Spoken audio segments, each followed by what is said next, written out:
Leadership and Self-Deception by the Arbinger Institute. In many ways, today's society seems to reward selfishness and self-aggrandizement. Perhaps because of this, more and more people are starting to feel that they are superior to others and their needs are more important than those of the people around them. Leadership and Self-Deception explains that this mentality is in fact a form of self-deception and very harmful to our private and professional lives. What's worse, it spreads like a virus and results in nothing but ineffective work and negative feelings. The book explains how innocently we get infected with this virus of self-deception by simply ignoring our most natural instincts. Finally, you will also find out how you can stop the vicious cycle of self-deception to become a better leader, a more effective worker, as well as a kinder, more helpful person.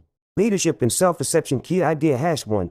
We deceive ourselves by seeing other people's needs as less important, so we treat them like objects. All people want to be treated with respect and dignity by others. This idea is so fundamental that it is even manifested in our constitutions, laws, and philosophies. But when it comes to everyday life, many of us forget this ideal. In our daily interactions, we often feel that our needs and wishes are more important than those of other people. An example of this would be when we are sitting on a bus or plane, and instead of offering the empty seat next to us to others, we hope no one takes it, so we might enjoy more space. In effect, we value our own comfort above the need of others to find a seat. Because we judge the needs of others as less real and important than our own, it is easy for us to start to think of them as mere objects. This is because our sense of superiority prevents us from seeing others as equals.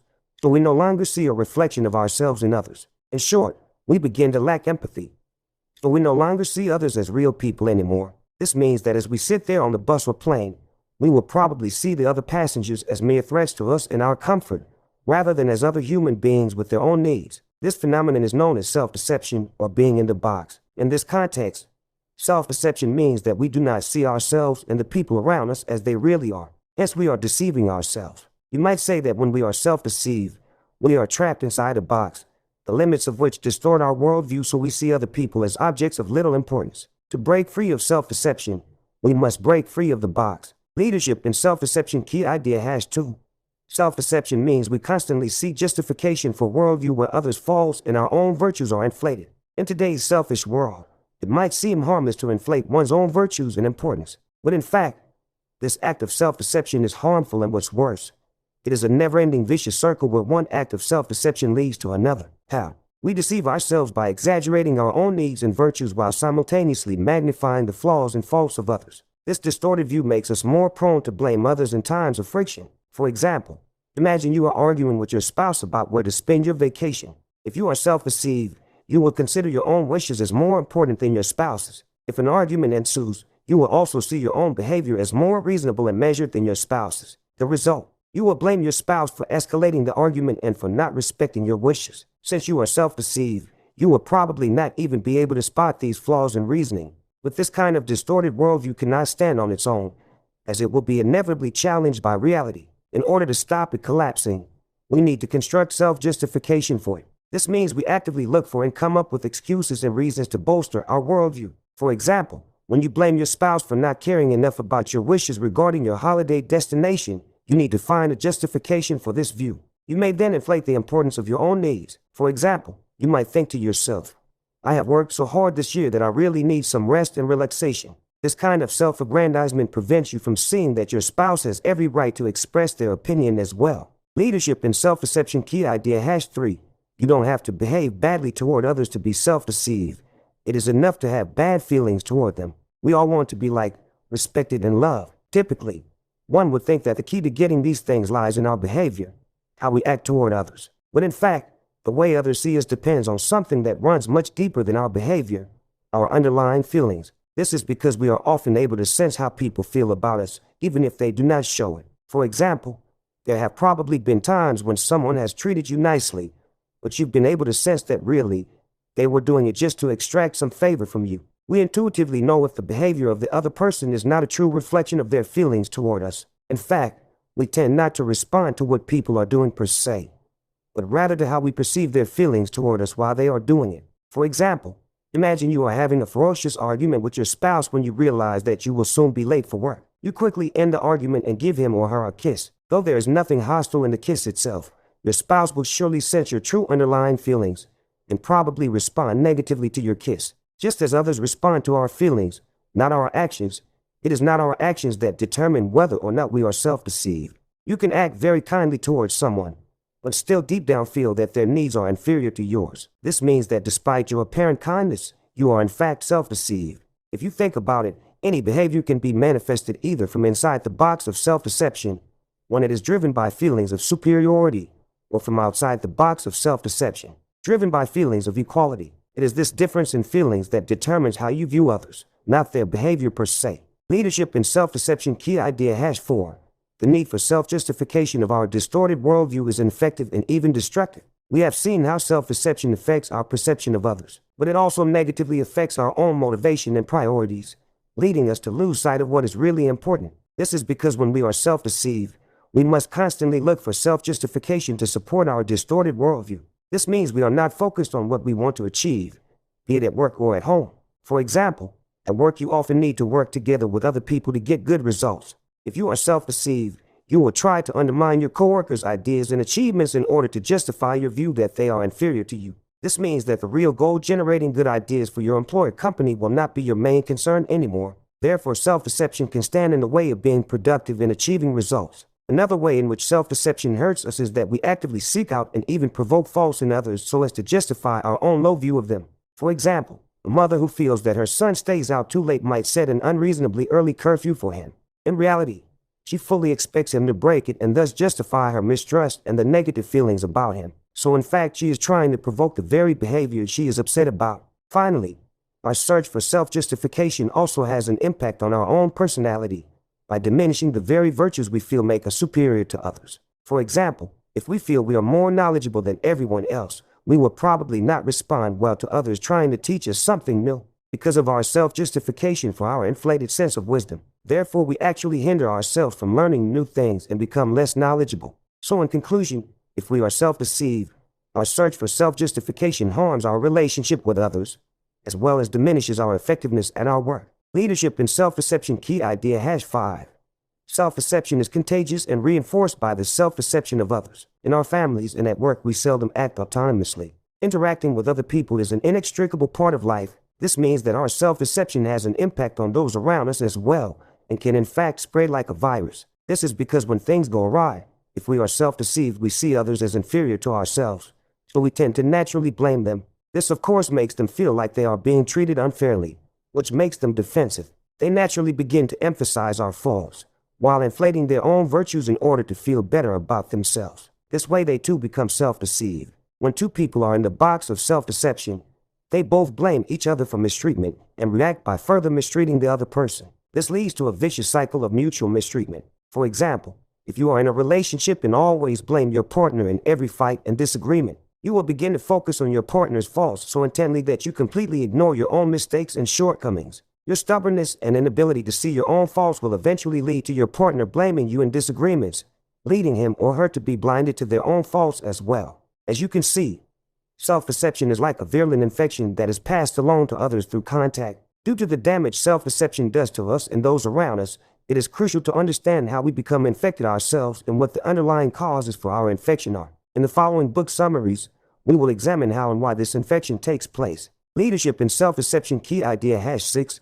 When we stop ourselves from doing something that we wanted to do for another person, we betray ourselves. Humans are social beings, relying on one another and each other's empathy to get through the trials and tribulations of life. If we are mentally healthy and balanced, it is easy for us to feel empathy because we see a reflection of ourselves in others around us. Nevertheless, self-deception can easily creep into our mentality. The first step in this process is self-betrayal, which happens when we ignore our natural desire to help other people. Every human being instinctively wants to help others. For example, imagine you wake up one night because your baby is crying loudly in the other room.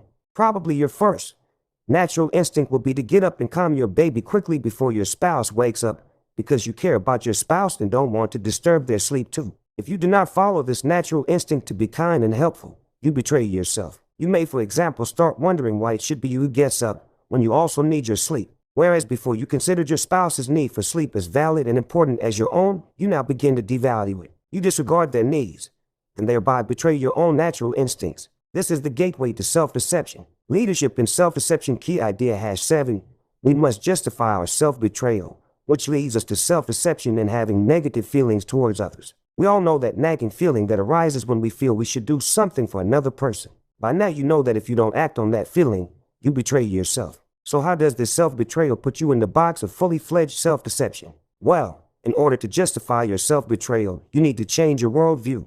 Coming back to the example of the baby crying at night, if you do not act on your desire to be helpful and kind to your spouse, you will feel a strong need to justify this inaction. Probably, you will start coming up with reasons and excuses for why you shouldn't be the one to get up and why it should be your spouse. You might think, for example, that it is always you who gets up, or that you have something important in the morning so you should be allowed to sleep. Searching for self-justification like this puts you on a path that leads to the box of self-deception. You are inflating your own needs and wishes above the needs of others, and this will lead you to blame them.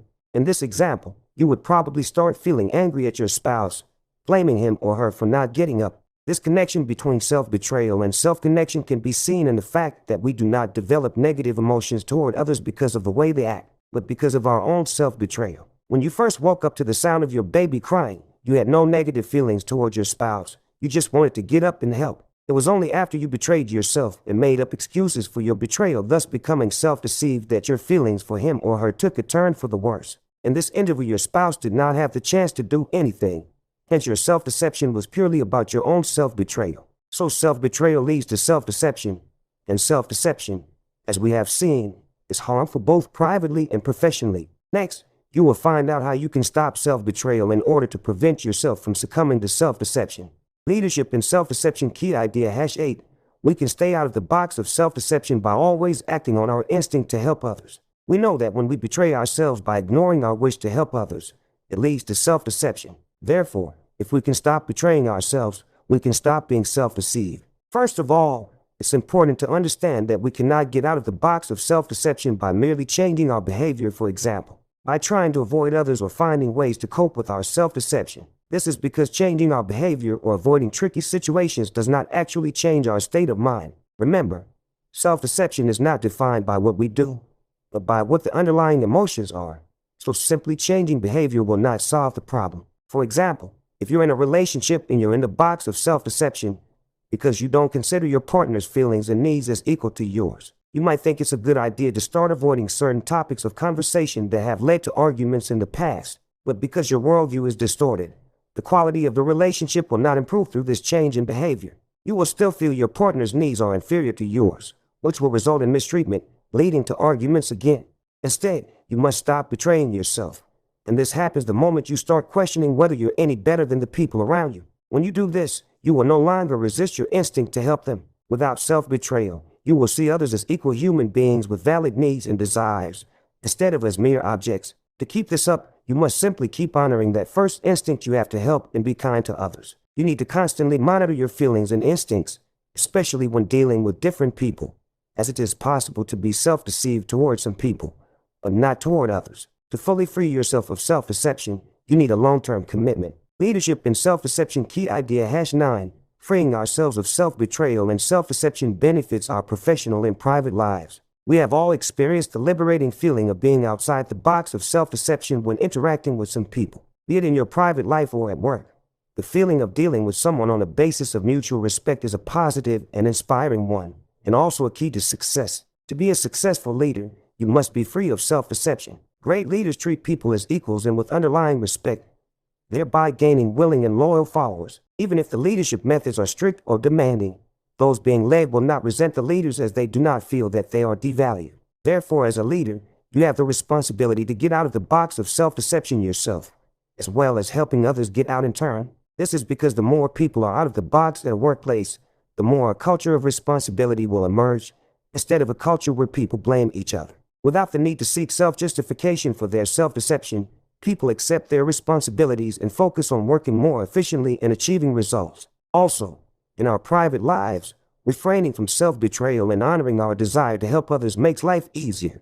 When families and friends treat each other helpfully and as equals, they do not waste energy blaming others or justifying themselves, and are happier as a result. Getting out of the box of self-deception has so many positive effects that clearly we should all strive to achieve it. By bringing this culture of equality and respect to our families and to our workplaces, we can hopefully inspire others to get out of the box as well, thereby spreading positive effects further. In review, Leadership in Self-Deception book summary. The key message in this book: Many of us are in the box of self-deception. We consider the needs and wishes of others as less important than our own. This has all kinds of negative effects, harming our relationships, work attitude, and ability to lead others. To get out of the box, we must simply start following our natural instincts to be helpful to others. Actionable advice. Try to shift your mental focus away from others and onto yourself. Instead of focusing on what others are doing wrong, try to think about what you can do right to help them. Also, don't worry about whether others are helping you enough. Instead, worry about whether you are helping others enough.